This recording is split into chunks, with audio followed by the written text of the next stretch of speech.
اعوذ باللہ من الشیطان الرجیم، بسم اللہ الرحمن الرحیم۔ جو اس دعا کو روزانہ ایک بار پڑھے گا مصائب و آفات سے محفوظ رہے گا، تنگی سے نجات حاصل ہوگی، ہر جائز تمنا پوری ہوگی۔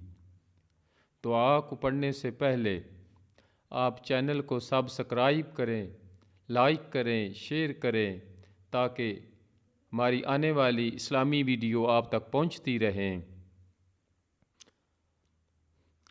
بسم اللہ الرحمن الرحیم۔